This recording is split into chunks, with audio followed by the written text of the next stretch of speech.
అందరికీ నమస్కారం. పల్లి ప్రస్థానం ప్రేక్షకులందరికీ నమస్కారం. మనం ఈరోజు యోగా గురూజీ అని మాత్రమే అని ఊకోలేము ఆయనని. సాహిత్య గురూజీ అనొచ్చు. అన్నీ మొత్తంగా ఆయన ఒక బహుముఖ ప్రజ్ఞ కలిగిన వ్యక్తి, చాలా కాలంగా కృషి చేస్తున్న వ్యక్తి సాహిత్య రంగంలో. ముఖ్యంగా కాంపిటేటివ్ ఎగ్జామ్స్కు ప్రిపేర్ అయ్యే పిల్లలకి చాలా నోట్స్ రాసిచ్చిన వారు శంకరయ్య సార్. ఈరోజు మాదగాని శంకరయ్య సార్తో మనం ఉన్నాం. వారిని అడిగి వారికి సంబంధించిన విషయాలన్నీ మనం తెలుసుకునే ప్రయత్నం చేద్దాం. సార్ నమస్కారం. సార్ బాగున్నారా? అంతా మిమ్మల్ని బాగున్నారని అడగనవసరం లేదు, చాలా బాగుంటారు. 80 ఏళ్ళు వచ్చినా మీ నాన్నగారు లాగే ముఖాన నవ్వు పునికిసలాడుతూ ఉంటుంది, మంచి చెలివలో ఇప్పుడే ఊరిన నీళ్ళలాగా. సార్ మిమ్మల్ని ఇంటర్వ్యూ చేయాలని చాలా కాలంగా మేము అనుకుంటున్నాం, కానీ అనివార్య కారణాల వల్ల కుదరలేదు. ఇవాళకి కుదిరింది. వాతావరణం కూడా చల్లబడ్డది, సన్నటి సినుకులు కూడా రాలుతున్నాయి. మీరు ఏలు పెట్టి వంచే కళ్ళు దారలాగా. సార్ చెప్పండి, మీ ఊరు, మీ నేపథ్యం, మీ విద్యాభ్యాసం. అందరికీ నమస్కారం. నేను పుట్టిన ఊరు ఉరుమండ్ల. పసితనంలోనే, అంటే నాకు ఊహ అప్పుడప్పుడే తెలుస్తున్న సమయంలో ఊరు దాటి మర్రి చెట్టు నుంచి వెళ్ళినది మాత్రమే గుర్తుంది ఉరుమండ్ల. తర్వాత ఊకొండికి రావడం జరిగింది. నాన్నగారుకి వ్యవసాయం అంటే చాలా ఇష్టం. వ్యవసాయ భూమి కోసం ఊకొండికి రావడం జరిగింది. ఇటు కళాలి పని చేసుకుంటూ, అంటే గీత వృత్తి పని చేసుకుంటూ వ్యవసాయం, భూమిని నమ్ముకోవడం అన్నది ఆయనకు బాగా ఇష్టం. ఆ పని చేస్తూ నిజంగా నాన్నగారి గురించి ఇక్కడ 2 మాటలు చెప్పాలి. ఇవాళ మమ్మల్ని చాలా సుఖంగా పెంచినప్పటికీ మనుషుల విలువలు, కులాలు కాదు ముఖ్యం, మనుషులు ముఖ్యం, మమతలు ముఖ్యం, వారితో ఉన్నటువంటి ప్రేమ బంధాలు ముఖ్యం అనే ఉద్దేశంతో చెప్పడమే కాదు, వాళ్ళందరినీ కూడా కులాలకు అతీతంగా మా ఇంట్లో, లోపడి ఇంట్లో కూడా అందరు వచ్చేవారు. అట్లా మమేకం అవుతూ కులము లేని ప్రపంచం గురించి మా నాన్న తెలియకుండానే తెలియజేసాడు. కాబట్టి ఈ సందర్భంగా మా నాన్నగారికి, మా అమ్మగారికి నమస్కరిస్తున్న తల వచ్చి. రెండో అంశం, నాన్న మనిషిని మనిషిగా ప్రేమించాలంటాడు. అది నేర్పిండి. ఒకటి, నీవు సంపాదించే దాంట్లో నువ్వు తింటూ నలుగురిని తినేవాళ్ళుగా చూడాలని అంటాడు. అంటే దీనికి ఏంటంటే, చెట్టు ఎదిగి తన కింద ఎంతో మందికి నీడనిస్తున్నట్లుగా నువ్వు ఎదిగావంటే నీతో పాటు కొంతమందిని ఎదగనివ్వు, సుఖంగా జీవించనివ్వు అన్నది నాన్న సూత్రీకరణ. అది పుణికిపుచ్చుకొని వచ్చాం. దాన్ని పాటిస్తున్నానేమో అని నేను అనుకుంటున్నాను. పాటిస్తున్నాను అన్నది సమాజం చెప్పాల్సిన అవసరం లేదు. సమాజానికి ఆ మేలు అందితే నాకు ధన్యం. ఖచ్చితంగా ఫలితాలు మాకు తెలుస్తాయి కదా సార్, మీకు తెలియకపోయినా మాకు తెలుస్తాయి. సార్ నెక్స్ట్ మీ చదువు? ప్రాథమిక విద్య ఊకొండిలోనే జరిగింది. 5th క్లాసు తాళ్ళవెల్లంలా నడక. 6th నుంచి 10th వరకు పల్లెవెల. పల్లెవెల నిజంగా ఒక గొప్ప రాజకీయ, సామాజిక చైతన్యం ఉన్నటువంటి గొప్ప ఊరు అది. నిజంగా నేను అక్కడ చదవడం నా అదృష్టంగా భావిస్తాను.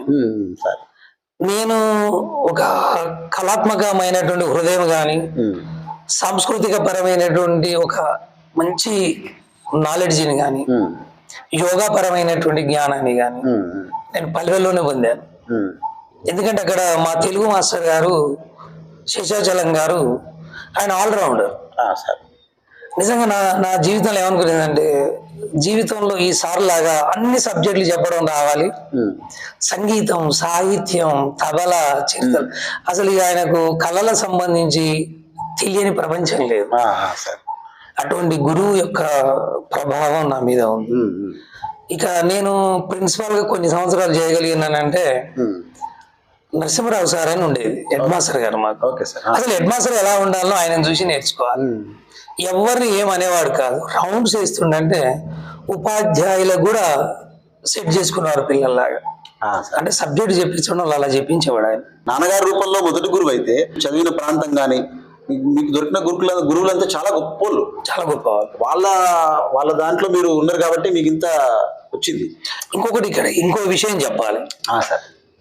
నేను పెరిగింది, మా ఇల్లు ఉన్నది పద్మశాలీల మధ్యన ఉన్నాం మేము. పద్మశాలీలు ఈ కలర్లు అద్దడం, మొగ్గం నేయడం ఉమ్, నిజంగా కళాత్మక హృదయాలు వాళ్ళు. ఉమ్, ఉమ్. కాబట్టి మేము పీర్లు డెకరేషన్ చేయాలన్నా, ఓకే. ఆ. హిందువుల పండుగలలో ఈ దేవుని యొక్క ఊరేగింపులైనా ఉమ్, ఇవన్నీ కూడా కొనం చేయాలని ఉండేవాడు. ఉమ్, ఇప్పటికి ఉన్నాడు బాబాయ్ అంటా నేను. ఆ, సరే. ఎంత అద్భుతంగా నేర్పించాడంటే నాకు స్టేజ్ డెకరేషన్స్ కానీ, ఉమ్, పీర్లను డెకరేట్ చేయడం కానీ, ఆ, సరే. ఉమ్, ఇవన్నీ బతుకమ్మలు పేర్చడం కానీ. ఆ. బతుకమ్మలు మేము మా ఇంటి బతుకమ్మ ఈ హైట్ ఉంటుంది, ఆ, సరే. ఓకే. నేను వెతుకొని పోయేవాళ్ళం. బతుకమ్మను అంత అద్భుతంగా పేర్చడం ఆ. బాబాయ్ కొనం జగాల ద్వారా నేర్చుకున్నాను. సరే. మొగ్గ నేయడం కూడా వచ్చు నాకు. ఉమ్, ఉమ్. అంటే కళాత్మకమైనటువంటి హృదయం, ఆ కళాత్మక జీవుల మధ్యన మా నాన్నగారు మమ్మల్ని ఉంచి పెంచాడు. తర్వాత మీది పై చదువులు, ఉద్యోగం, వాటి వివరాలు చెప్పండి సార్. ఇంటర్మీడియట్ 81లో నల్గొండకు వచ్చాను. జూనియర్ కాలేజీలో చదివాను. సార్. సార్, ఉద్యోగం సార్. ఉద్యోగం చాలా ఆశ్చర్యకరమైన గమ్మత్తైంది ఇది. ఆ, ఆ. నాకు ప్రభుత్వ ఉద్యోగం చేయాలని లేదు. Okay sir. ఆ, లేదు. లేదు జనరల్ ఉంటుంది ఎవరికైనా. లేదు సార్. అది విద్యాభారతిలో ఎయిడెడ్ పోస్ట్. ఆ. 85లో సరదాగా చైతన్య స్కూల్లో, ఉమ్, మా బాబాయ్ స్కూల్ అది, ఒకరు ఉద్యోగం ఇప్పించడానికి వెళ్తే నువ్వు కూడా చేరాదురా అనడం వల్ల ఆ. నేను ఈవినింగ్ కాలేజీ డిగ్రీ కాబట్టి అక్కడ చేరడం జరిగింది. ఉమ్, అక్కడి నుంచి విద్యాభారతికి వచ్చాను 86లో. ఉమ్. విద్యాభారతిలో చేస్తున్నప్పుడే ఎయిడెడ్ వచ్చింది. ఆహా, సార్. ఉమ్, ఎయిడెడ్ పోస్ట్ నాకు కన్ఫామ్ అయింది. ఉమ్. కానీ ఎందుకో అప్పుడు పరిస్థితులలో ఎయిడెడ్ పోస్ట్ అంటే ప్రతి దానికి నెల నెల కరస్పాండెంట్ అని మని ఉండాలి. Okay sir. అది నాకు నచ్చలేదు. ఆ. స్వభావం ఇప్పటికీ అంతే. బయటికి వెళ్ళా. తగ్గేదిలే అంటారు. తగ్గేది లేదు. బయటికి వెళ్ళడం జరిగింది. ఆ. కాలేజీలలో చేసుకు 89 నుంచి కాలేజీలలో చేసుకుంటూ వస్తున్నాను. ఉమ్, వైస్ ప్రిన్సిపాల్ గా. కొంతమంది అంటే ఈ మేనేజ్మెంట్లు ఎట్లుంటాయంటే ఉమ్. వాళ్ళకి అభద్రత ఉంటుంది. Okay sir. ఆ. ఎవడన్నా షార్ప్ గా ఉండి అడ్మినిస్ట్రేషన్ స్కిల్స్ ఉండి ఉమ్, ఉమ్. పేరెంట్స్ ని ఆకర్షించే శక్తి ఉంటే ఆ. కొద్దిగా ఒక కన్నేషన్ వస్తుంది. అవును. అతను రాజకీయాలలో ఎలా ఉంటుందో ఈ వ్యాపారాలలో కూడా అలా ఉంటుంది. వీడు ఏదో చేస్తాడనే భయం ఉంటది. అలా దెబ్బలు పడుతూ ఉండేది నాకు. అంటే దెబ్బలంటే వాళ్ళు నన్ను తొలగించడం అకారణంగా. అవును. ప్రతి తొలగింపుకు ఎదుర్కొంటూ వచ్చాను. ఆ, సార్. నాకు పెద్ద మార్పు ఏంటంటే తెలుగు నుంచి సంస్కృతం మారడం. ఉమ్, ఉమ్. చాలా కష్టపడ్డా. ఆ, సార్. సంస్కృతంలోకి మారిన తర్వాత ఉమ్, తిరిగి చూడలే. ఉమ్, ఇంకొక సాహసం ఏంటంటే బాబు పోయిన తర్వాత ఉమ్, ఉమ్, సొసైటీకి సర్వీస్ చేయాలి. ఉమ్, కవిత్వం రాస్తే ఎవరు చదువుతారు? దానివల్ల పెద్ద ప్రయోజనం ఉండదు అనిపించింది. ఉమ్, ఉమ్. పిల్లలకు ఉపయోగపడే పుస్తకం రాయాలి. ఉమ్. ఇదంతా ప్రభుత్వ ఉద్యోగం వచ్చినాక చేసిరా, రాకముందు చేసిరా? రాకముందే నేను ప్రభుత్వ ఉద్యోగానికి రావద్దు అనుకుని అనుకున్నారు. ఓకే. ఉమ్, ఉమ్, ఇంటర్మీడియట్ గైడ్ రాయడం జరిగింది సాంస్క్రిట్. ఉమ్. బహుశా వరల్డ్ లోనే సాంస్క్రిట్ లో ఇంటర్మీడియట్ గైడ్ రాశారు. ఆ, సార్. విద్యార్థి మిత్ర అని ఆహా, ఆ. నా బిడ్డ వందన పేరు మీద వందన పబ్లికేషన్స్ ఉమ్, విద్యార్థి మిత్ర గైడ్. ఉమ్. అది 3-in-1 ఓకే. ఆ, మెటీరియల్, ఆ, టెస్ట్ పేపరు, ఆ. Practice papers. కానీ మొత్తం కలిపి 60 పేజీలే ఉంటది. ఆ, చాలా క్లుప్తీకరించారు అయితే. ఆ, ఆ. ఇంత చదివితే చాలు, 100 మార్కులు, 99 ఎడువు. ఉమ్. దాని మీద చాలా వర్క్ చేయాల్సి ఉంటుంది. చాలా పని చేశాను. ఆ, సరే. అసలు గమ్మత్ ఏంటంటే ఆ టైపు ఒక క్వశ్చన్ పేపర్ ప్యాటర్న్ లో మెటీరియల్ రావడం అదే ఫస్ట్. ఉమ్, ఉమ్, సార్. వరల్డ్ లేదు, ఆ, నేనే అది ఫస్ట్ ఇచ్చాను. సార్. ఓకే. తర్వాత శబ్దాలు బోధించే విధానాన్ని మార్చి వేదకాలం నుంచి వస్తున్నటువంటి శబ్ద బోధన విధానాన్ని ఉమ్, ఉమ్, లింగ భేదం లేకుండా పోలికలు ఉన్న శబ్దాలని ఒక గ్రూప్ గా చేసేసి ఉమ్, పిల్లవాడికి ఈజీగా ఉండాలి. అంటే సంస్కృతాన్ని ఇంత ఈజీగా నేర్చుకోవచ్చా ఉమ్, అనే కాన్సెప్ట్ తోని రాయడం జరిగింది. మంచి క్లిక్ అయింది. ఉమ్, సార్. దాని మీద వచ్చిన ప్రతి డబ్బు ఉమ్. మళ్ళీ పిల్లలకే పెట్టా. ఆ, సార్. బహుశా ఉమ్మడి రాష్ట్రం కాబట్టి ఒక 25 లక్షల వరకు వచ్చి ఉంటాయి దాంట్లో. Okay sir. ఆ, ఆ. అన్ని కూడా నేను వాడుకోలే, ఆ. బాబు పేరు మీద సర్వీస్ చేసి. మీరు పిల్లలకు, విద్యార్థులకు ఉపయోగపడే విధంగా ఇప్పుడు మీరు అన్నారుగా సాంస్క్రిట్ లో ఇంటర్మీడియట్ పిల్లల కోసం పుస్తకం తయారు చేసిన అటువంటి మీరు చాలా చేశారు. అంటే గవర్నమెంట్ కి సంబంధించి రాజీవ్ విద్యా మిషన్ కానీ అప్పుడున్న ప్రభుత్వాలు విద్యారంగానికి సంబంధించిన ఏ సహాయమైనా మిమ్మల్ని కోరింది. ఆ క్రమంలో మీరు చేసిన పుస్తకాలు, మీరు రాసిచ్చిన ఆర్టికల్స్, పిల్లలకు ఉపయోగపడ్డ తీరు, వాటి గురించి చెప్పండి. చాలా మంచి ప్రశ్న సార్. నేను మొట్టమొదట ప్రైవేట్ సెక్టర్ లో ఉన్నప్పుడు ఇంటర్మీడియట్ విద్యార్థులు ఎంసెట్ ఓరియంటెడ్ గా ఉంటారు. వాళ్ళకు ఐపీ చదవాలి, కాంపిటేటివ్ చదవాలి. కాబట్టి లాంగ్వేజెస్ ని పెద్ద పట్టించుకోరు. అది నేను భర్తీ చేయడం కోసం సబ్జెక్టు కాన్సెప్ట్ ఓరియంటెడ్గా రావాలి, మార్కులు ఫుల్ రావాలి. సార్ అది సంస్కృతానికి విద్యార్థి మిత్ర మెటీరియల్. ఇక రెండవది తెలుగు పరంగా ఆలోచించినప్పుడు వ్యాకరణం మీద పిల్లలకు పట్టు లేకపోతే భాష అబ్బదు సార్. ముఖ్యంగా ఉచ్చారణ, స్పష్టమైన ఉచ్చారణ పిల్లలకి చాలా అవసరం సార్. ఇది ఈ విషయంలో మా స్వర్గీయ రభా శ్రీహరి గారిని సార్ ఇక్కడి నుంచి స్వర్గంలో ఉన్న సార్కు పాదాభివందనం చేస్తాం. మరి ఇటీవల కాలం చేసి మాకు పీజీలో ఉన్నప్పుడు సార్ నిలబెట్టి శబ్దాలు చదివించేవాడు. నేనే అడిగాను ప్రశ్న, సార్ పీజీలో కూడా మమ్మల్ని నిలబెట్టి చిన్నపిల్లలాగా చదవబెడతారా సార్ అంటే, లేదు నాన్న, ఉచ్చారణ మనం ఏమనుకుంటామంటే నేను చెప్తుంది కరెక్ట్ అనుకుంటాం, కానీ దానికంటూ ఒక ఫొనెటిక్ ప్రాసెస్ ఉంటుంది. కాబట్టి మీరు చదువుతుంటే మీరు ఎక్కడ లోపం చేస్తున్నారో నాకు తెలుస్తుంది, నేను సవరిస్తాను. కొద్ది ఒకటి 2 రోజులు మీకు బాధ కావచ్చు, కానీ దీనివల్ల ప్రయోజనం ఉంటుంది అన్నట్టు. నిజంగా చాలా అద్భుతమైనటువంటి ప్రయోజనం అది.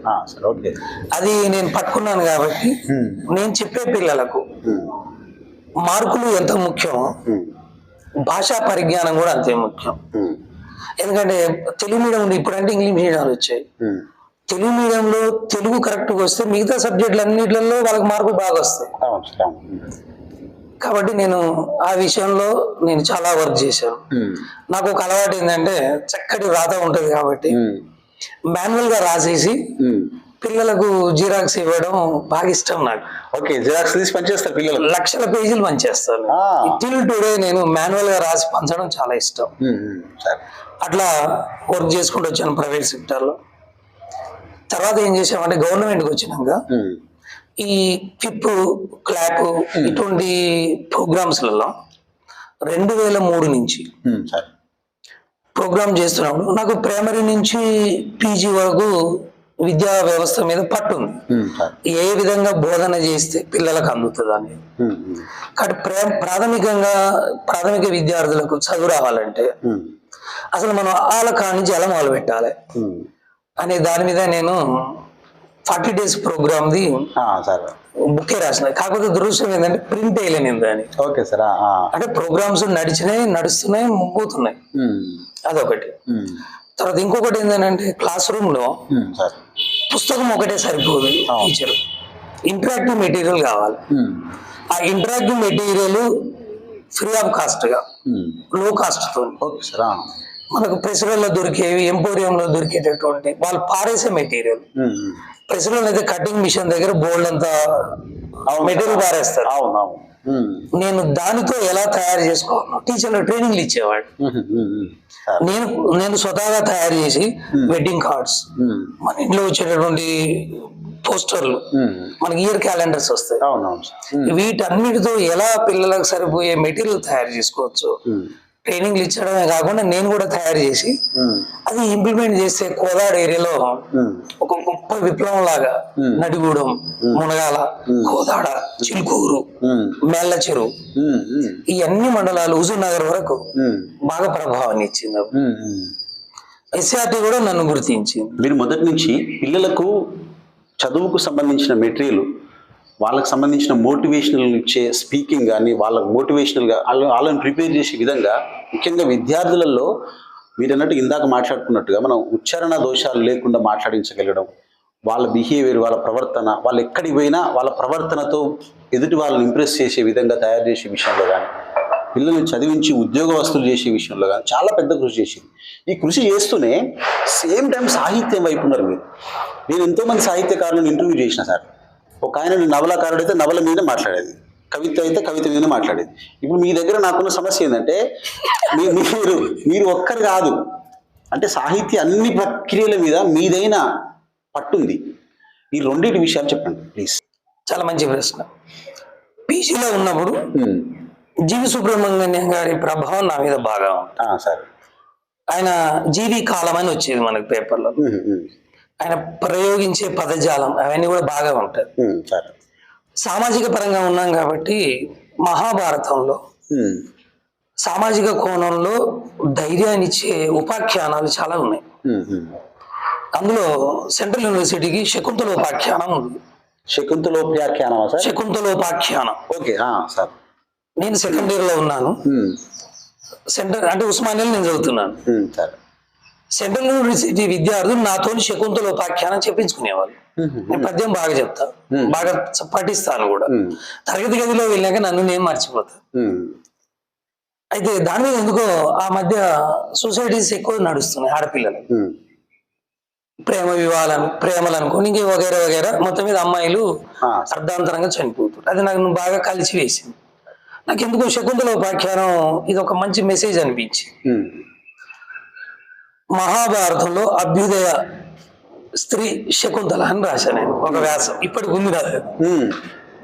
ఎందుకు ఇవాళ ఎందుకు చెప్పాలని అంటే, శకుంతల ఒక దొరికిన అమ్మాయి. అది ఏది ఋషి వాటికలో పెరిగింది. కానీ అన్ని రకాలుగా ఆయన మంచి పరిపక్వతతో పెంచాడు. అనుకోకుండా దుష్యంతుడు గెలిచాడు. దుష్యంతునితో గంధర్వ వివాహం చేసుకుంది. ఆ తర్వాత ఆమెకు గర్భవతి అయింది, కొడుకు పెట్టాడు. కానీ వస్తా అన్నాడు, రాలేదు.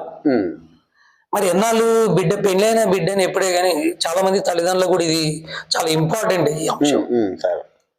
పెళ్ళయింది అని అంటే మన బిడ్డ కాదు ఆమె, అక్కడ అమ్మాయి, మెట్టినింటి అమ్మాయి. కానీ దురదృష్టం ఏంటంటే ఇవాళ విడాకులలో ఒక కారణం కూడా ఏంటంటే, ఆడపిల్ల తల్లిదండ్రులు మా అమ్మాయి అని ఫీల్ అయ్యి దానివల్ల కూడా కొన్ని కుటుంబాలు దెబ్బతింటున్నాయి. అవును సార్. కానీ శకుంతల ఉపాఖ్యానం ఒక గొప్ప మెసేజ్. కన్వ మహర్షి అత్తగారింటి పంపాడు. కానీ అక్కడికి వెళ్ళే వరకు అమ్మాయికి ఎంత పోరాటం అంటే, తనకు తాను న్యాయవాదిగా అయి చక్రవర్తి అయినటువంటి దుష్యంత మహారాజుని ధర్మ విధానాలన్నీ, గృహస్థ ధర్మం అంటే ఏంది, దాంపత్య ధర్మం అంటే ఏంది, భార్య అంటే ఎవరు, భర్త అంటే ఎవరు, పుత్రుని యొక్క విలువ ఏంటి, ఇవన్నీ చెప్పి వాదించి నేను నీ భార్యనని ప్రూవ్ చేసుకొని అతడితోని మళ్ళీ ఇది మహారాణిగా వెలుగుంది. ఇది నాకు ఎందుకో సొసైటీకి మెసేజ్ ఇవ్వాలని మహాభారతంలో అభ్యుదయ మహిళ శకుంతల అని రాశారు. ఆ టైటిలే కొంచెం అది జీవి సుబ్రహ్మణ్యం ఈ మధ్య అభ్యుదయ అంటే ఒకటి ఫ్యాషన్ అయిపోయిందయ్యా అనడం వల్ల దాన్ని పక్కన పెట్టారు. అక్కడ మొదలైంది విమర్శన వ్యాసం. రెండోది పున్నమి గారు, పున్నమి అంటే మేము కొలీగ్స్, విద్యావర్తులు. అయితే మన పున్నమి శతకం రాశాడు. అన్న దాని మీద మీరే సమీక్ష రాయాలి శంకర్ అన్న అంటే రాసిచ్చాను. అది నా మొదటి వ్యాసం, విశ్లేషణ వ్యాసం. 89 ఉంది సార్. నేను 89 వ్యాసాలు రాశాను. అయితే కవిత్వం ఎప్పటి నుంచో రాస్తున్నాను. 77లో నేను 7వ తరగతిలో ఉన్నప్పుడే రాశాను. మా నాన్నగారు నేను కలిసి. అప్పుడు మొరార్జీ దేశాయ్ ప్రైమ్ మినిస్టర్. మద్యపాన నిషేధం పెట్టడం జరిగింది. మరి కళ్ళు ఎప్పుడే కానీ కళ్ళు అనేది హాని కాదు అనే కాన్సెప్ట్ తో నేను చేసాను. కాదా సార్? కళ్ళు ఆల్కహాల్ కాదు, దాన్ని పులసడం వరకు తీసుకుపోతేనే అది ప్రమాదం. కానీ నీరు తాగితే అది ఆరోగ్యం. అప్పుడు మా నాన్నగారు నేను కలిసి ఒక పాట రాసినాం. మా ఊళ్ళో ఒక నాటకం ఇస్తుంది. గీత వృత్తికి పాటుపడుమన్నా నీ వృత్తి పోయే కాలం వచ్చను కనులు తెరువన్నా, ఇది ఆ పాట. అసలు అక్కడ మొదలైంది మాది. తర్వాత 83 నుంచే రాస్తూ ఉన్నాను. ఉన్నాయి కానీ ప్రింట్ వేయలే ఇప్పుడు. మంచి మంచి అద్భుతమైనటువంటి. మీకు బాగా నచ్చిన రచన సార్ ఇప్పటి వరకు మీరు చదివిన వాటిల్లో? బాగా నచ్చింది అని అంటే, నాకు బాగా ఇష్టమైన వాడు ఆధునికంలో దాశరథి. చిన్న దాశరథి గారా, పెద్ద దాశరథి గారా? కృష్ణమాచార్య. దాశరథి కృష్ణమాచార్య. అగ్నిధార అద్భుతమైనటువంటి పుస్తకం. నిజంగా ఆయన సాంప్రదాయవాద అయ్యుండి ఒక విప్లవాత్మకమైనటువంటి పంథాన్ని ఎన్నుకొని నిజాం ప్రభుని ఓ నిజాము పిశాచమా అని నినదించాడంటే ఎంత ధైర్యం ఉండాలి. అది చాలా గొప్ప. అది బాగా నచ్చుతాడు. దాశరథి గారితో పాటు ఇంకా సార్ ప్రాచీన సాహిత్యంలో పోతన్ అంటే బాగా ఇష్టం. అది నిజంగా దాని మీద కూడా ఇప్పుడు నేను త్వరలో ఒక మంచి గ్రంథం ఇవ్వబోతున్నా, విశ్లేషణాత్మక. ఆధునిక సాహిత్యంలో ఎవరు లేరా సార్? శ్రీశ్రీ ఉన్నాడు సార్. నా బాధ లేదండి సార్, బాలగంగాధర వాళ్ళని ఎవరిని ప్రస్తావిస్తలేరని. మన సమకాలీనులలో అద్భుతమైనటువంటి కవులు ఉన్నారు. ఒక విధంగా చెప్పాలంటే అన్ని విషయాలలో స్పృశించిన వ్యక్తులలో ఏను నరసింహారెడ్డి గారిని ఆ, మనం మెచ్చుకోదగిన వాడు. మన జిల్లా వాడు కావడం మన గర్వకారణం. అవును ఇక సాహిత్యపరంగా ఇంకా మంచి కృషి చేసిందంటే వేణు సంకోచ్ గారు. అవును ఆయనను కూడా మనం గొప్పగా తీసుకోవాల్సింది. అవును అవును శృంకిరెడ్డి నారాయణ సార్ కూడా ఇప్పటికి కూడా ఒక అద్భుతమైనటువంటి సపోర్టర్ గా ఉన్నాడు మనకు. ఈ విధంగా చెప్పుకుంటూ పోతే సార్ బైరెడ్డి కృష్ణారెడ్డి సార్ కూడా నిజంగా ఆయన బైరెడ్డి కృష్ణారెడ్డి సార్ సాహిత్యం ఆర్తిలో గొప్ప ఆర్తి ఉంది అందులో. సార్ ఇక లేటెస్ట్ గా వస్తున్నటువంటి విద్య మన మన సమకాలీనల్లో కథా సాహిత్యంలో మన వయోజనులకు సరిపోయే కథలలో ఇది మన శీలముద్ర ఒక కావ్యాలని కథా సాహిత్యాన్ని అన్ని ప్రక్రియలను విశ్లేషణ చేసి ఒక వ్యాసాలు రాయాలంటే సాగర్లకు మించిన లేడు వేగంగా రాయాలంటే. అవును ఒక జెట్ స్పీడ్ లో సాహిత్యం మీద తెల్లారు ఒక ఆర్టికల్ వస్తుంది. అది ఇక పిల్లల కథల దగ్గరికి వచ్చే వరకు జానకిరాములు మంచి మంచి అద్భుతమైనటువంటి కథలు ఇస్తున్నాడు. ఈ మధ్య కొబ్బూరేని కూడా మెచ్చుకోవాలి. బుచ్చిరెడ్డి గారు, కోమరెడ్డి బుచ్చిరెడ్డి గారు కూడా మంచి సాహిత్యం ఇస్తుండు. అయితే వీళ్ళందరికీ కూడా ప్రేరణగా ఆధునికులలో యాదగిరెడ్డి సార్, బోధనం నర్సిరెడ్డి గారు, మనకు మనకు ఏది రాధేయ గారు ఇటీవల వారు కూడా జంగయ్య గారు, బోయ జంగయ్య గారు, స్వర్గీయ రాములు గారు, వీరాములు గారు వీళ్ళందరూ కూడా మామూలు గారు. మనకు నిజంగా నల్గొండ సాహిత్యానికి పెట్టింది పేరు. సార్ నచ్చనిది ఏంటంటే మనసులో ఒకటి ఉండి బయటకు ఓ విధంగా మాట్లాడడం నాకు నచ్చదు. అది కాదు, సాహిత్యంలో నచ్చిన సాహిత్యం చెప్పారు కదా దాశరథి గారి నుంచి, నచ్చని సాహిత్యం కూడా చెప్పారు సార్ మీరు. నచ్చని సాహిత్యం అంటే నిజంగా నా నా మనస్తత్వానికి నచ్చనిదంటూ ఏది ఉండదు. ఒక సాహిత్యం రాసిరనంటే ఇంకో అంత సమాజానికి మేలే ఉంటుంది. అందులో మేలు చేయని సాహిత్యం ఏదైనా ఉంటే అది పక్కకు పడేయాల్సింది. పిల్లలకు బోధించే విషయంలో ఈయన దగ్గర ఉన్న పాఠాన్ని పిల్లవానికి చేర్చే విషయంలో లోపాలు ఉన్నాయంటారా, చేర్చలేకపోతున్నారంటారా, లేదంటే నిజానికి కావాలని వాళ్ళతో ఒక ఎలిగేషన్ పెట్టుకుంటారా? ఇక సాహిత్యానికి వస్తే సాహిత్యం మీకు నిజానికి దాని లోతుపాతం తెలిసి అడుగుతారా? ఇది పెద్ద సమస్య సార్ మాకు. ఎందుకంటే మీరు శంకరయ్య సార్ అంటే ప్రియమైన శత్రువు అందరికీ. అది మీరు ఇవి రెండు ప్రశ్నలు చాలా పెద్ద ప్రశ్నలు చెప్పాలి. మీరు ముందే వృత్తిపరంగా వెళ్దాం. ఇవాళ మనకు సమాజంలో చూసినప్పుడు ఒక ఉద్యోగం రావాలంటే ప్రభుత్వ పరంగా సార్ చాలా కష్టమైన పని. అవును సార్. వచ్చిన వాళ్ళందరూ గొప్పవాళ్ళు, బయట ఉన్న వాళ్ళందరూ తెలివి తక్కువ వాళ్ళని నేను అన్నాను. అదృష్టం అనుకో, ఆ టైం అనుకో మనకు ఉద్యోగం వచ్చింది. ఉద్యోగం వచ్చినప్పుడు నేనేమంటానంటే మన దగ్గరకు వచ్చే పిల్లలు అసలు నిజంగా టీచర్ అంటే దేవుడిలాగా భావిస్తారండి. పిల్లలు దేవుడిలాగా భావించి మన దగ్గరికి వస్తున్నప్పుడు పేరెంట్స్ కూడా టీచర్ అంటే దేవుడిలాగానే చూస్తారు. ఇవాళ ఎందుకు మారింది అన్నది మళ్ళీ అదొక కోణం, దాని గురించి చెప్తాను. దేవుడిలాగా భావించేటటువంటి టీచరు తను ఏం చెప్తే అది వేదమైన టీచరు పిల్లవాడికి సంపూర్ణంగా పనిచేయాలి కదా. ఇవాళ 1,00,000 రూపాయలు రావాలంటే అంత ఈజీ కాదు. నేను ప్రైవేట్ గా చేశాను ఒక 25 ఏళ్ళు, ప్రభుత్వంలోకి వచ్చాను. అక్కడ నేను 100% పని చేస్తే 10 రూపాయలు తీసుకున్నా. ఇక్కడ నేను ఎంత కష్టపడ్డా, నేను 10% పని చేస్తే నాకు 100 రూపాయలు వస్తున్నాయి. ఇక్కడ మరి ఇక్కడ 10% నేను పని చేస్తుంటే 100 రూపాయలు వస్తున్నప్పుడు సమాజంలో నాకు ఏ బ్యాంకు పోయినా లోన్ ఇస్తాడు, ప్రైవేట్ ఎక్కడ పోయినా నన్ను గవర్నమెంట్ జాబ్ అని నమ్ముతున్నాడు. అంటే సంఘంలో గౌరవాన్ని ఇస్తుంది, ఆర్థిక పరమైనటువంటి భరోసాని ఇస్తుంది. నా కుటుంబానికి ఎలాంటి ఆరోగ్యపరమైనటువంటి బాధలున్నా నా భార్యని చూస్తుంది, నన్ను చూస్తుంది, నా 18 ఏళ్ళలోపు పిల్లల్ని చూస్తుంది, మా అమ్మ నాన్నని చూస్తుంది. మధ్యరాత్రి నేను ఏమైనా అయినా కూడా నన్ను 24 గంటలు నన్ను రక్షకుడిగా చూస్తుంది ప్రభుత్వం. అంత సెక్యూరిటీ ఇస్తున్నటువంటి ఉద్యోగాన్ని నేను ఒక గొప్పగా భావించాలి. మీరు భావిస్తున్నారు సరే సార్. మీరు ఒక మాట ఏమంటారంటే ఉద్యోగస్తులు 90,000 నుంచి 1,00,000 రూపాయలు జీతం తీసుకుంటారు, దానికి తగ్గట్టుగా పిల్లలకు పని చేస్తలేరు అనే మాట చాలామంది మీతోటి ఉపాధ్యాయులను నొప్పించింది, నాకు తెలుసు. అది మీరు అట్లా అనవలసిన అవసరం ఏమొచ్చింది? ఇక్కడ దయచేసి ఉద్యోగులందరూ కూడా దీన్ని మాట్లాడుకోవాలి. ఉద్యోగులు కూడా సార్, ఎందుకంటే ఏ డిపార్ట్మెంట్ పోయినా ఇవాళ ప్రజలు లంచం లేని పని అయ్యే పరిస్థితులు లేవు సార్. నేను లంచాల విషయాలు కూడా లంచం వ్యభిచారంతో సమానం అంటాను. మనకు మన శ్రమ లేని ఏ పైసైనా మనది కాదు అది.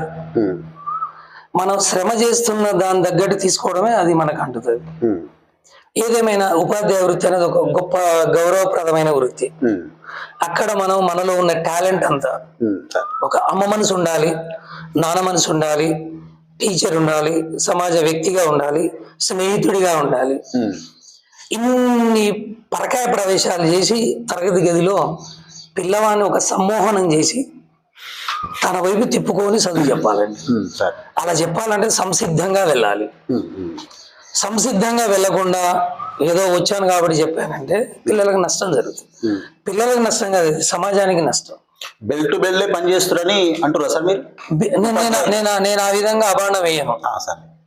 కానీ అమ్మ మనసుతో పని చేయాలంటాను.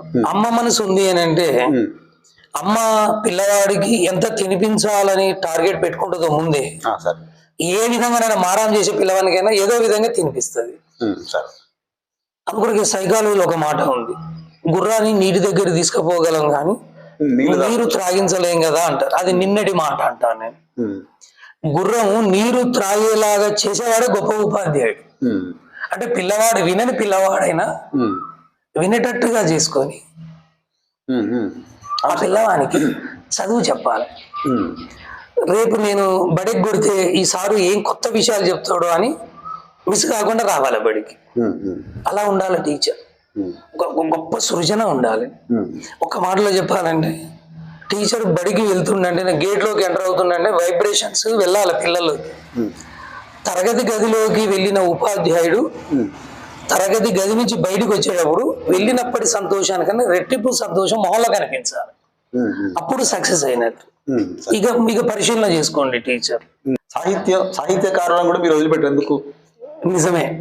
నేను మొట్టమొదటిది నా మొదటి మాట ఏంటంటే మన ప్రవర్తన మనం పెన్ను ద్వారా ఇచ్చేటటువంటి అక్షరాలు రిలేటెడ్ గా ఉండాలంటాను.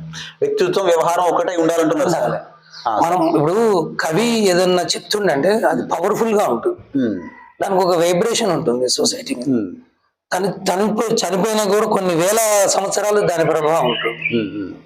ఇలా నన్నయ్యని ఎందుకు కీర్తిస్తున్నాం, కాళిదాసుని ఎందుకు కీర్తిస్తున్నాం, వాల్మీకిని ఎందుకు కీర్తిస్తున్నాం?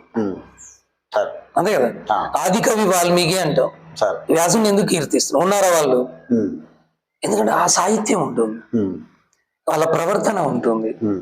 కాబట్టి ఇప్పటి కవులు ఏమంటారు, నేను రాసింది ఏం చూస్తారంటే సరి చూసుకోరు. ఒక విషయం చెప్పాలనుకున్నాడు, ప్రతీకలు దాన్ని పాటిస్తున్నప్పుడు రాసేటటువంటి కవిత్వం లింక్ ఉండాలి కదా. అంటే మొదటి చరణం చెప్పే అంశానికి చివరికి దానికి ఒక ఆన్సర్ జవాబుదారితనం రావాలి కదా.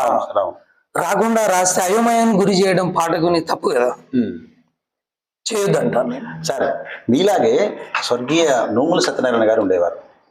ఆయన పెద్ద నడిచే లైబ్రరీ అంటారు ఆయన. ఆయన చాలా మంది కవులను తయారు చేసి చాలా మంది కవులకు సలహాలు సూచనలు ఇచ్చిండు, కానీ ఎక్కడ వివాదాస్పదం కాలేదు. శంకరయ్య సార్ ఎందుకు వివాదాస్పదం అవుతున్నారు? నేను వివాదాస్పదుడునే అని అంటే మాత్రం నా గొంతు మూగపోవాల్సి వస్తుంది సార్. ఇప్పుడు ఒకవేళ ఎవరైనా అనుకుంటే దయచేసి మీరు ఎదగాలన్నదే నా కోరిక. నేను ఇప్పుడు శంకర్ ఉన్నాడు, శంకర్ని చాలా తిడతాను నేను. బండారు శంకర్ని నిజంగా బండారు శంకర్ నా ఫోన్ టైప్ అవుతుందంటే వాట్సాప్ లో ఎవరి మీద పిడిగేస్తాడో ఈ సార్ అనేది ఉంటుంది. కానీ బండారు శంకరు నాకు చాలా దగ్గర మనిషి. బండారు శంకర్ ఎదగాలనుకుంటాను కాబట్టి బండారు శంకర్ని నేను ఏమైనా తప్పు చేస్తే నిర్మమాటంగా తిడతాను. అంటే ఇక్కడ ఏంది, నన్ను గురూజీ అంటారు మీరంతా. గురువుగా నేను మీ అందరినీ ఉన్నత మార్గంలో ఉన్నతంగా వెళ్ళాలనే కోరుకుంటాను. నేను విన్నది ఏమంటే శంకరయ్య సారు చెప్తారు కానీ చెయ్యరు, ఆయన సాహిత్యంలోకి ఎందుకు రాలేదు, ఆయన ఒక్క పుస్తకం కూడా వేయలేదు అనే దానికి సమాధానం? మంచి ప్రశ్న. ఇప్పుడు నేను 2 పుస్తకాలు వేసేంత సాహిత్యం ఉంది నా దగ్గర. కానీ దానికన్నా ముందు నాకు ఏముంది అని అంటే, నా ముందు పేద విద్యార్థులు ఎంతో మంది కనిపిస్తుంటారు చదవలేక. మీకు ఒక విషయం చెప్పాలి, నేను కోదాళ్ళలో పనిచేస్తున్నప్పుడు ప్యారలల్ గా బ్రతకడానికి కాలేజీలు కూడా చేసేది. నేరేడుచల్ల నుంచి ఒక విశ్వ బ్రాహ్మణుల పిల్లవాడిని వాళ్ళ తల్లి తీసుకొని వచ్చారు. వాడు పలాని కాలేజీలో చదువుతా అంటాడు. నేను అక్కడ ఉన్నాను ఆ టైంలో.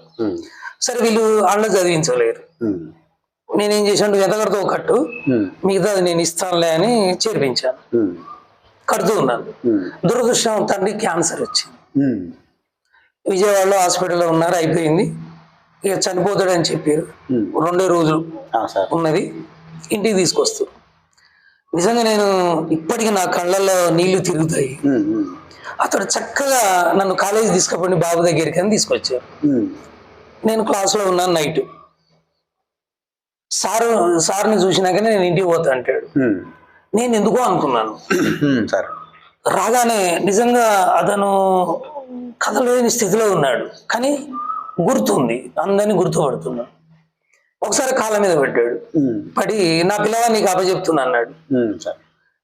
తెల్లారి సాయంత్రం చనిపోయాడు. ఆ పిల్లాడి వాళ్ళ పోస్టల్ డిపార్ట్మెంట్ లో సెంట్రల్ గవర్నమెంట్ జాబ్ చేస్తుండు. ఇంజనీరింగ్ ఇక్కడనే చదివించాం, వాళ్ళు జాబ్ చేస్తుండ్రు. నాకు అది గుర్తొచ్చినప్పుడు సొసైటీలో నా బాధ్యత చాలా ఉంది, నేను ఎంతమందికి ఇస్తాననేది తర్వాత. కానీ మా నాన్న ఏం చెప్పాడంటే, నాకు కలిగిన దాన్ని బట్టి ఖర్చు పెట్టు, నీవు సంపాదించే దానిలో ఎవరన్నా ఆపదలో ఉంటే నీకు తెలిసిన వాళ్ళు నీ ఎదురుగా ఆపదలో ఉన్నప్పుడు నువ్వు నిర్లక్ష్యం చేయకు, నీ చేతనైనంత సహాయం చేయి, నీ ఒంట్లో సత్తు ఉన్నంత వరకు శ్రమిస్తూనే ఉండు, కూర్చొని తినడానికి ఇష్టపడకు. అది శంకరయ్య సార్ అంటే ఎప్పుడు ఫేస్ లో ఒక మంచి గ్లో, ఆనందంగా నవ్వుతూ, ఎప్పుడు ఒక మాట చెప్పగలిగేలాగా, ఒకరికి ఇంత సహాయం చేయగలిగేలాగా ఉండే శంకరయ్య సార్ హృదయంలో ఏమైనా విషాద ఛాయలు ఉన్నాయా? విషాదము అంటే కోల్పోయింది విషాదమే, కానీ ఒకసారి మన జీవితం స్పిరిచువల్ అనుకున్నప్పుడు, ఆలోచించినప్పుడు నేను భగవంతుని పూర్తిగా నమ్ముతాను. ఒక మాట చెప్పాలంటే, ఇప్పుడు నేను ఉన్నప్పుడు నా భార్యని నేను చూసుకుంటాను, నేను వృత్తిపరంగా వెళ్ళినప్పుడు ఇంట్లో చూసేది దేవుడే, ఆయనకు అప్పచెప్పి పోతానని చెప్తుంటాను నేను. అట్లాగే నాది లవ్ మ్యారేజ్. నా జీవితంలోకి వచ్చిన తర్వాత ఆమె కూడా మేము చాలా కష్టపడ్డాం. ఫస్ట్ బేబీ చాలా హెల్దీగా, సెకండ్ టైం బాబు అప్పుడు అది బై బర్తే అతడికి ప్రపంచంలో ట్రీట్మెంట్ లేదు. అది ఇది అనలేము.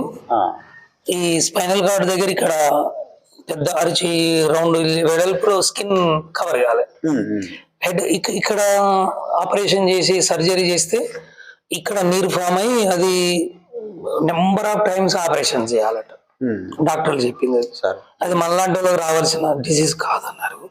కానీ చాలా ముద్దుగుండేది బాబు. ఆ బాబుని బ్రతికించడం కోసం, ఒక తండ్రిగా బ్రతికించడం కోసం చాలా కష్టపడ్డా నేను. ఒక డాక్టర్ అయితే, ఒక చిల్డ్రన్ స్పెషలిస్ట్ అయితే ఇట్లా చూడమే, ఈ బాబుని ఎందుకు బతికిస్తున్నారు, చంపేయక అన్నాడు. కానీ నాకు కోపం రాలే. సార్, నేను తండ్రిని కన్నపురేగు బతికించడానికే ప్రయత్నిస్తుంది అన్నా నేను.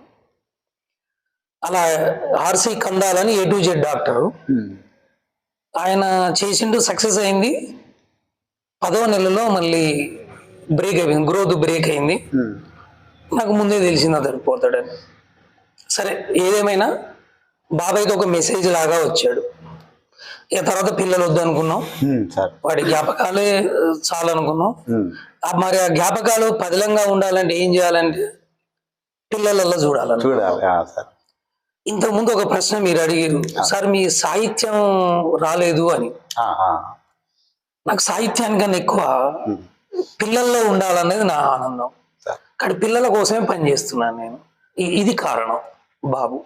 కానీ నా బాబుని ఎవరిలో చూసుకుంటున్నానంటే పిల్లల్లో చూసుకుంటాను. పిల్లల్లో చూసుకుంటున్నప్పుడు మరి పిల్లలు ఇబ్బంది పడొద్దు కదా, కాబట్టి నా సంపాదనలో సింహభాగం పిల్లల సర్వీస్ చూసుకుంటున్నారు. మీ బాబు మిస్ అయిన దాన్ని ఆ బాబు మిస్ అవ్వలేదు, వీళ్ళందరి రూపంలో ఉన్నాడు, చూసుకుంటున్నాను.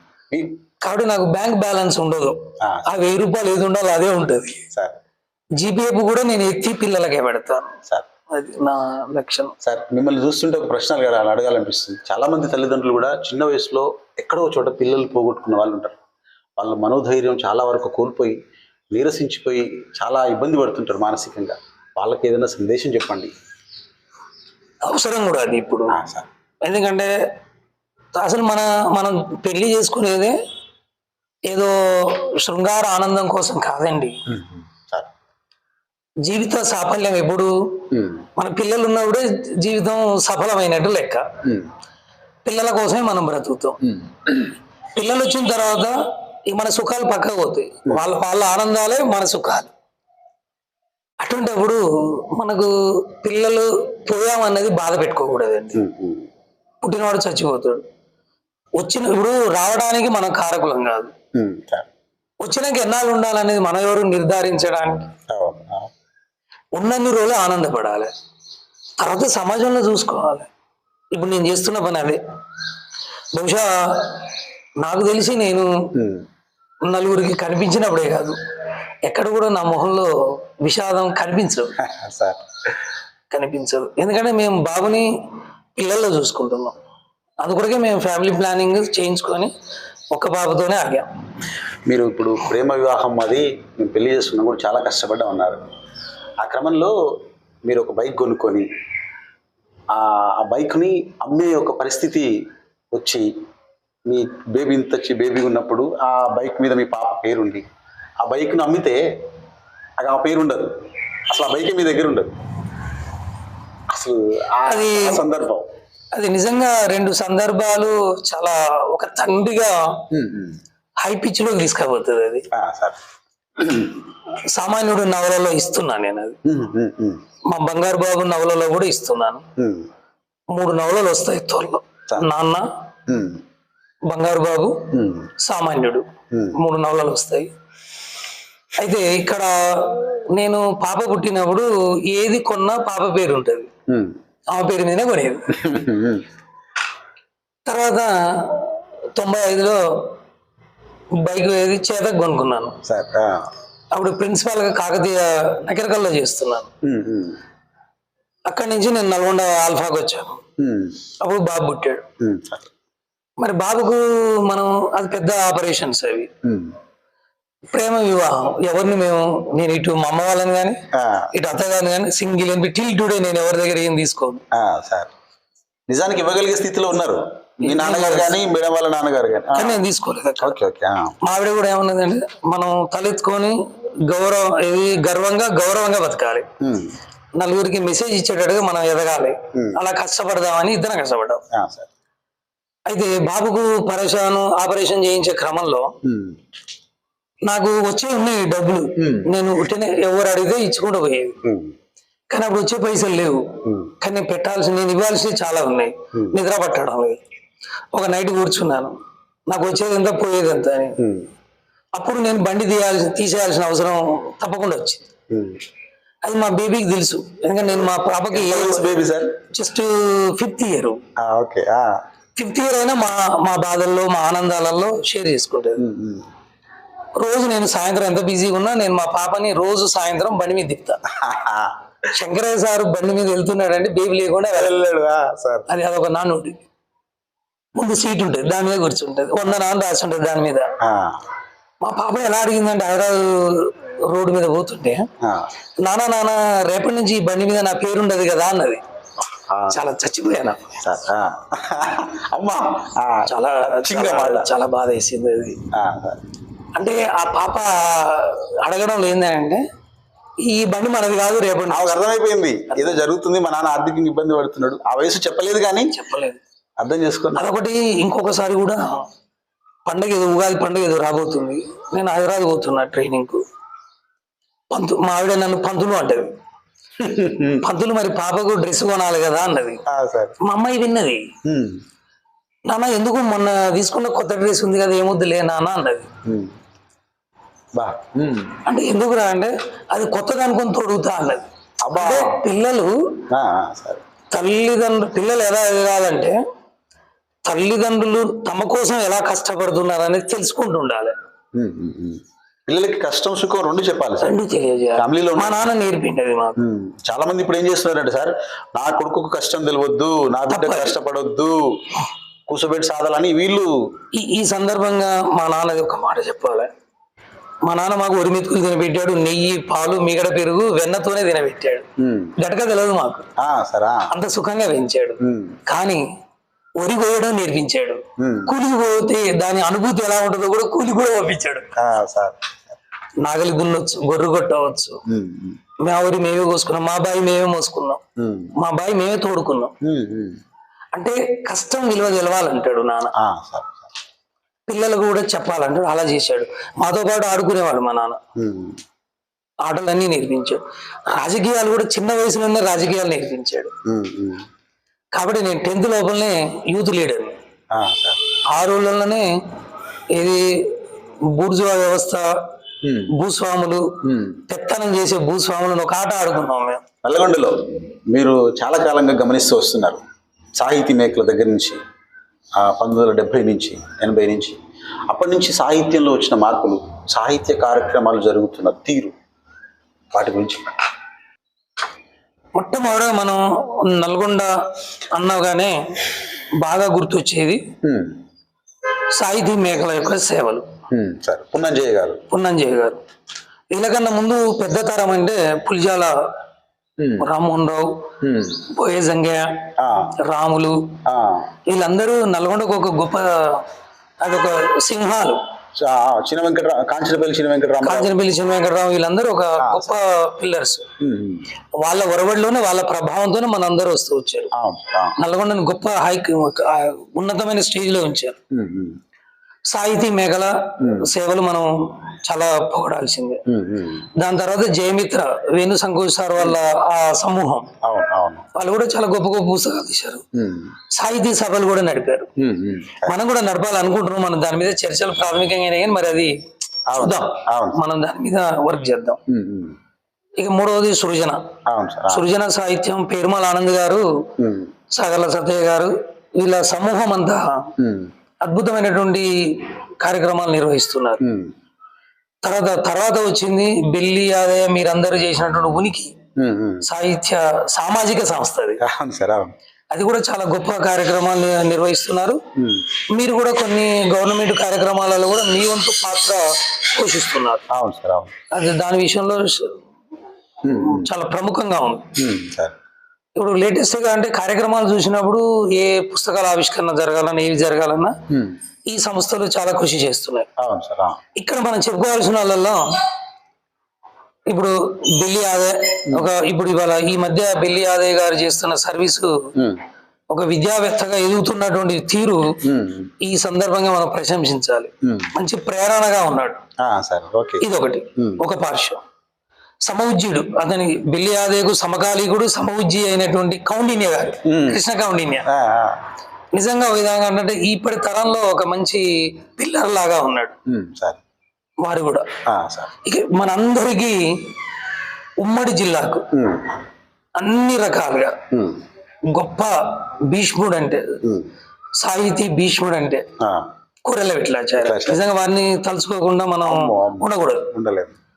వారు అదొకటే కాకుండా లైబ్రరీ స్థాపించి ఇవాళ ప్రధానమంత్రి చేత కూడా తాను ప్రశంసలు పొంది మన్ కీ బాత్లో తాను 2 నిమిషాలు మాట్లాడగలిగాడు. దాని ప్రేరణతో పద్మశ్రీ అవార్డు కూడా ఇవ్వడం జరిగింది. ఆ క్రమంలో పర్యావరణం మీద కూడా గుప్తా గారు కూడా ఇవాళ ఈ మధ్యనే ఒక అవార్డు తీసుకున్నారు, సురేష్ గుప్తా గారు. ఇక్కడ ఈ విధంగా చూసినప్పుడు ఇప్పుడు యూత్ లో కూడా స్వార్థం లేకుండా గొప్ప సేవ చేస్తున్నారయ్యా. అటువంటి సేవలలో ఇప్పుడు కల్చరల్ ప్రోగ్రామ్స్ లలో చూసుకుంటే కూడా ఈ సందర్భంగా నేను చెప్పకుండా ఉండలేను. డేవిడ్ గారు కానీ, పాలబిందెల బాలు సార్ కానీ, వీళ్ళందరి సర్వీసులు కూడా మనం పొగడాలి. ఎందుకంటే అంటే నేను ఎందుకంటున్నా అంటే, నన్ను సాంస్కృతిక, సాహిత్య, సామాజిక విద్య రంగాలని అన్నావు కాబట్టి వీళ్ళందరూ కూడా నాకు బంధువులే. అందులో ఇది గవర్నమెంట్ ప్రోగ్రామ్స్ ఏవి నడిచినా వీళ్ళందరూ లేకుండా మేము కార్యక్రమాలు చేయలేదు. హెడ్ క్వార్టర్ లో గొప్ప గొప్ప ప్రయోగాలు చేసాం మేము సాహిత్య, ఏది సాంస్కృతిక పరంగా. అదొక పార్శ్వం. ఇప్పటి వరకు యోగా గురూజీ పలు రకాల అంశాలకు గురూజీ, ఒక్క గురూజీ అని చెప్పలేవు, యోగా గురూజీ అని క్లుప్తంగా చెప్తాం, కానీ అన్ని విషయాల పట్ల కంబైండ్ కలిగిన ఒక మంచి దిట్ట, నాలెడ్జ్లో దిట్ట శ్రీ మాదగాని శంకరయ్య సార్తో మనం ఇంతసేపు మాట్లాడాం. ఇటువంటి మేధావులని మరింతమందిని కలవబోతున్నాం.